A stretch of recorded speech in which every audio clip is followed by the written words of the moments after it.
అందరికీ నమస్తే అయితే నేను మీ కుశల్ని ఈరోజు కొత్త టాపిక్తో వచ్చినాను. మీరు పుట్టిన నెల ప్రకారం రామాయణంలో ఎవరి లక్షణాలు ఉన్నాయో చెప్తాను వినండి. జనవరి రావణాసుడు గొప్ప శివభక్తుడైనప్పటికీ శ్రీ వ్యామోహం వల్ల తన రాజ్యాన్ని కోల్పోవాల్సి వచ్చింది. ఫిబ్రవరి భరతుడు కళ్ళ ముందర అంతా సుఖ సంతోషాలు ఉన్నప్పటికీ తన సన్నిహితుల కోసం అన్ని వదులుకోవాల్సి వచ్చింది. మార్చ్ మేఘనాథుడు తండ్రికి ఇచ్చిన మాట ఎల్లప్పటికీ తప్పడు.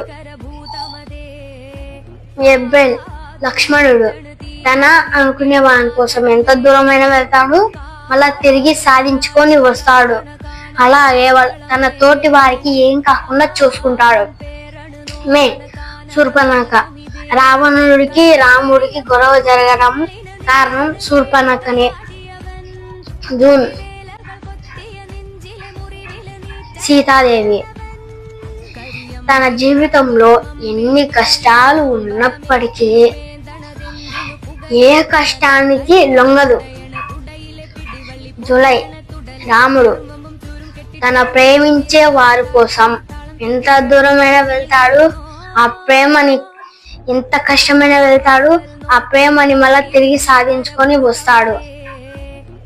ఆగస్ట్ ఊర్మిళాదేవి తన అనుకునే వాని కోసం ఎన్ని ఏళ్ళైనా ఎదురు చూస్తూ ఉంటుంది.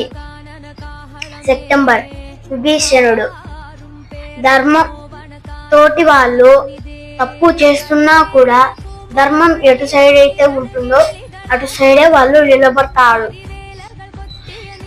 అక్టోబర్ మాంతార పక్క వాళ్ళ జీవితం బాగుంటే వీళ్ళు చెడగొట్టాలని చూస్తూ ఉంటుంది. నవంబర్ కుంభకర్ణుడు ఎంతటి శక్తి అయినా ఉంటుంది పని చేసేదానికి, కానీ ఆ ఒళ్ళు బరువుతో చేయకుండా ఉంటారు.